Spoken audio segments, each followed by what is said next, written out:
नमस्कार मित्रों, मैं आशुतोष आपके अपने YouTube channel target with Ashutosh में आप लोगों का स्वागत करता हूं। मित्रों, जैसा कि आप लोग जानते हैं, कल यानी गांधी जन्म 2 अक्टूबर है, गांधी जयंती के नाम जाना जाता है। सर उसी के थट्स में गांधी युग के बारे में आपको एक तरफ से स्टेप बाय स्टेप कर बताएंगे। इनका नाम सर, इनसे तो आप वाकिफ भी होंगे सब आप लोग, इनका नाम ही है, क्या नाम बताने के मोहताज नहीं, नाम तो खुद ही जान जाएंगे सर। ऑब्वियसली आप सर से पढ़िए। सर ने आज गांधी युग को बताया है और हो सकेगा तो डेली क्लासेज आपको प्रोवाइड की जाएगी। बाकी आज नए टॉपिक के रूप में गांधी युग के रूप में सर पढ़ाएंगे। सर का नाम है देवशरण सर, जो हिस्ट्री के विशेषज्ञ यानी एक्सपर्ट हैं और हिस्ट्री में आपको सराबोर कर देंगे यानी डुबो देंगे उसमें। तो उम्मीद कीजिए हिस्ट्री आपको बहुत अच्छे से समझ में आएगी और यकीन मानिए हिस्ट्री हमने भी सर से ही पढ़ा है, ठीक है। तो हिस्ट्री आप एंजॉय कीजिए देवशरण सर से। लीजिए देवशरण सर पढ़ाते हैं। गुड इवनिंग बच्चों, आज आपका टारगेट क्लासेस में बहुत बहुत स्वागत। साथ ही साथ आज जो अभी आशुतोष सर ने बताया कि हिस्ट्री के बारे में कल 2 अक्टूबर गांधी जयंती है, जिसके उपलक्ष्य में सर ने हमें कॉल किया और बताया कि यूपी SSC पेट का पेपर 15-16 अक्टूबर की डेट रखी गई है, जिसमें क्या कहते हैं ये महत्वपूर्ण चैप्टर रखने वाला है बेटा। और दूसरी चीज़ आप ये देखेंगे कि इस चैप्टर को अगर आप पढ़ते हैं तो हिस्ट्री का जो आप मेडुअल देखते हैं, मेडुअल हिस्ट्री जो देखते हैं, इसमें कहीं ना कहीं आपको एक ऐसा कंटेंट मिलने वाला है जिसमें आपको लगेगा कि गांधी युग को तो हमने कई जगह से पढ़ा, लेकिन ये कहाँ टॉपिक कहाँ से आ रहा है, कैसे आ रहा है, इस चीज़ को आपको पढ़कर खुशी होगी। तो आइए देर ना करते हुए, आपका समय न लेते हुए, हम गांधी युग की चर्चा करते हैं आपके पास से।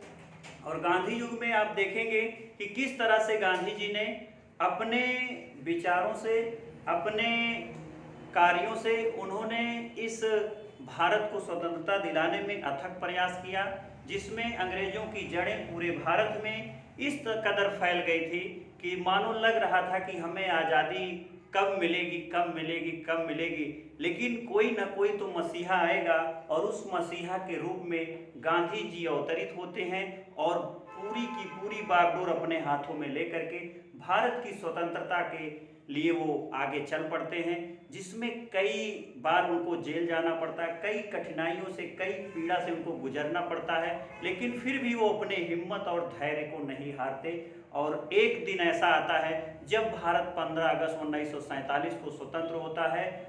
और इस चीज़ को हमने इसलिए आपको बता दिया बेटा, क्योंकि देखिए हमें आपको कामयाबी पानी है, चाहे वो PCS लेवल का हो, IAS लेवल का हो या किसी भी लेवल की परीक्षा हो, ये गांधी युग आपके हर लेवल में बहुत महत्वपूर्ण स्थान रखने वाला है। और इस महत्वपूर्ण स्थान को आज हम देखेंगे। तो चलिए शुरुआत करते हैं बेटा। हमें बिना रुके बिना थके अपनी मंजिल को पाना है। और क्या कहते हैं, इस तरह से अगर हम देखेंगे तो कहीं ना कहीं हमें गांधी जी के इस युग में जो उन्होंने हिम्मत नहीं हारी है और लगातार वो चलते रहे, उसी तरह से बेटा हमें भी बिना हिम्मत हारनी नहीं है और अपने इस परीक्षा को पास करके कहीं ना कहीं हमें जॉब तो करनी ही करनी। आइए गांधी युग को देखते हैं बेटा। इस गांधी युग की बात अगर हम करेंगे तो गांधी युग जो आपका चलने वाला है, ये गांधी युग, इस गांधी युग की आज हम चर्चा कर रहे हैं। देखिए बेटा, सबसे पहले हम गांधी जी के जन्म को देख लेते हैं। गांधी जी का जो जन्म था बेटा वो 2 अक्टूबर 1869 को गुजरात के पोरबंदर में हुआ था। 1869 को गुजरात के पोरबंदर में हुआ था बेटा, पोरबंदर में हुआ था गांधी जी का जन्म। और इस पोरबंदर को अगर देखेंगे, चाहे मैप में अगर आप देख लेते हैं, ये भारत के मैप में, तो पोरबंदर आपको यहाँ पे मिल जाता है। तो पोरबंदर में इनका जन्म हुआ था बेटा। अगर इनकी माता का नाम अगर हम देखेंगे, माता का नाम इनकी पुतलीबाई, माता का नाम पुतलीबाई था बेटा। और पुतलीबाई जो थी एक धार्मिक प्रवृत्ति की महिला थी पुतलीबाई। और इनके जो पिता थे इनके जो पिता थे मोहनदास करमचंद गांधी, मोहनदास करमचंद गांधी, मोहनदास करमचंद गांधी, जो कि बेटा पेशे से ये एक वकील थे, और यही प्रवृत्ति जो थी, यही जो प्रवृत्ति थी, ये गांधी जी के अंदर आ गई थी। वो भी अपनी पिता की तरह ही क्या कहते हैं, कहीं ना कहीं से वकील बनना चाहते थे, जिससे कि भारत के उद्धार में, भारत की स्वतंत्रता में उनका एक अहम रोल हो सके। उसके बाद बेटा देखेंगे इनका जो विवाह था, इनका विवाह, इनकी जो पत्नी थी, इनकी पत्नी का नाम था कस्तूरबा गांधी, कस्तूरबा गांधी, इनकी पत्नी का नाम था बेटा कस्तूरबा गांधी। अब आप देखेंगे कि 2 अक्टूबर 1869 को गुजरात के पोरबंदर में गांधी जी का जन्म हो गया है। माता इनकी पुतलीबाई, जो एक धार्मिक प्रवृत्ति की महिला है बेटा, और पिता इनके मोहनदास करमचंद गांधी हैं, जो पेशे से एक वकील हैं। और उसके बाद इनकी जो पत्नी है कस्तूरबा गांधी। अब यहाँ पर एक बात आती है बेटा, गांधी जी का जो विवाह था, गांधी जी का जो बेटा विवाह था जो गांधी जी का, आप ध्यान देंगे गांधी जी का विवाह 1882 ईस्वी में हुआ था, 1882 ईस्वी में हुआ था। ध्यान देंगे 1869 में जन्म और 1882 में इनका विवाह हो जाता है। किससे हो जाता है बेटा? इनका विवाह हो जाता है कस्तूरबा गांधी से। और जब कस्तूरबा गांधी से विवाह होता है बेटा, तो कस्तूरबा गांधी से ही इनके जो पुत्र थे, आपको याद होगा इनके 4 पुत्र थे, आपको पता होगा 2 लाल थे और 2 दास थे। आइए इनके पुत्रों को देखते हैं बेटा बारी बारी से। तो जो इनके पुत्र थे, अगर आप देखेंगे 2 लाल और 2 दास थे, तो अगर देखेंगे तो एक थे देवदास और एक थे रामदास, और एक थे बेटा इनके हरिलाल, और एक थे मणिलाल, हरिलाल और मणिलाल। इनके 4 पुत्र थे बेटा।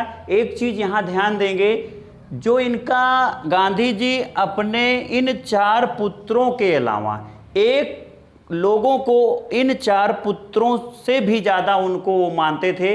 इसीलिए गांधी जी के उनके 5वें पुत्र के नाम से हम उनको कहते थे, क्या कहते थे? जमनालाल बजाज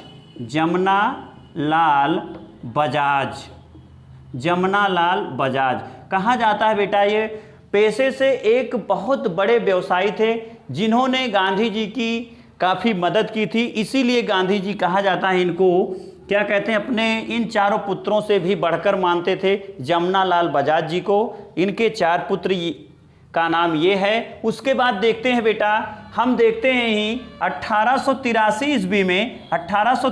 ईस्वी में ये लंदन चले जाते हैं वकालत करने। क्या करने चले जाते हैं बेटा? वकालत करने चले जाते हैं।